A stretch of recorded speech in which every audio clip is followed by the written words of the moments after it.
আসসালামু আলাইকুম প্রিয় দেশবাসী। বাংলাদেশে যেসব ওয়াকফ সম্পত্তি আছে, যেমন মাজার হইতে পারে, ঈদগাহ হইতে পারে, কবরস্থান হইতে পারে, মসজিদ হইতে পারে, মাদ্রাসা হইতে পারে, অথবা এতিমখানা হইতে পারে, অর্থাৎ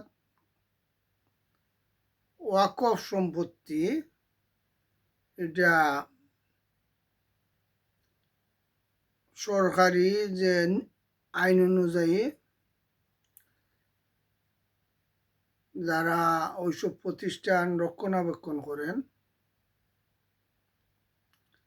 আয় ব্যয়ের হিসাব রাখা লাগে।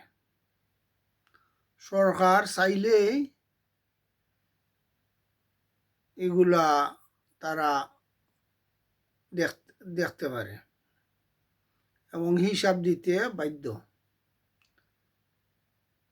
আমাদের যে সিলেট শাহজালাল রাজে আল্লাহ আনহুর যে মাজার এবং শাহপরান রাজে আল্লাহ আনহুর যে মাজার, এই যে দুইটা প্রতিষ্ঠানের যে প্রতিদিনের যে একটা আয় আছে, এগুলা কিন্তু আয় ব্যয় হিসাব রাখার নিয়ম। কিন্তু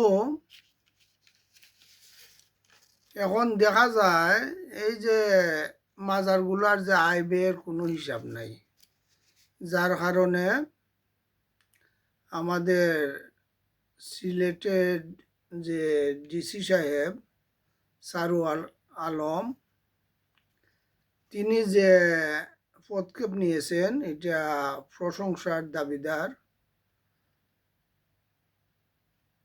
আর ওনার এই প্রচেষ্টার কারণে আমাদের সিলেটবাসী এবং বাংলাদেশের মানুষ যারা অনেক বিষয় অবগত ছিলেন না, আমরা অবগত ছিলাম না, আমরা জানতে পারছি যে শাহজালাল সাহেবের রোজায় অনেক টাকা দান হয়, গরু, ছাগল ইত্যাদি সোনা গয়না অনেকে দেন। তবে একটা কথা, এগুলা যারা দেন তারা একান্তই সাধারণ মানুষ, বিভিন্ন কিছু মানত করেন। এইগুলা এখানে না দেওয়াটাই আসলে উত্তম, কারণ এই টাকাগুলা এই যে খাদিম যারা রক্ষণাবেক্ষণ করেন, মুতল্লি, তারা কিন্তু ধনী, আর তারা অধিকাংশ টাকাই তারা তাদের পরিবারের মধ্যে খরচ করেন। তার কারণ হলো তারা এখানে আয় ব্যয়ের হিসাব তারা রাখেন না। তো সারোয়ার আলমের এই প্রচেষ্টায় বিগত 3 দিনে যে টাকা আয় হয়েছে 17,65,559 টাকা, আরও কিছু স্বর্ণ।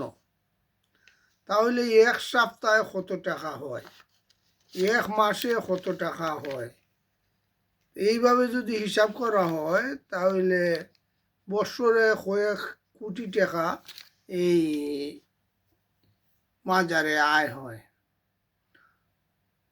কিন্তু এই টাকা দিয়া তারা ইচ্ছা করলেই মাজারে যে অনেক অনাথ গরিব ফকির থাকে তাদের মধ্যে ব্যয় করতে পারে, টাকা খাওয়ার ব্যবস্থা করতে পারে, গোসলখানা, টয়লেট এগুলা আরও উন্নত মানের তারা করতে পারে। এমনকি কিছু টাকার জন্য বোর্ডিংও করতে পারে,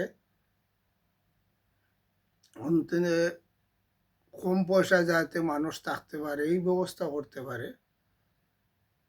এক কথায় জনকল্যাণের নানান ধরনের ব্যবস্থা নিতে পারে এই মাজার কর্তৃপক্ষ, কিন্তু তারা তা না করে তারা অধিকাংশ টাকাই তারার ব্যক্তিগত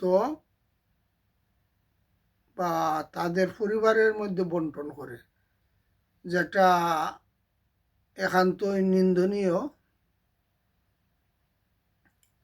আমরা আশা করব যে আগামীতে এই সরকারের যে ওয়াকফ যে আইনে এই নিয়মগুলো এখানে প্রয়োগ করা হবে এবং মাজারের যে মুতুল্লি কর্তৃপক্ষ তারা এবং সরকারের প্রতিনিধি উভয়ে মিলে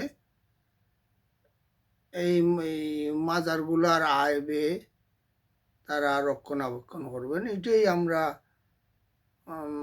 সিলেটবাসী বা বাংলাদেশের জনগণ আমরা এটাই চাই। ধন্যবাদ।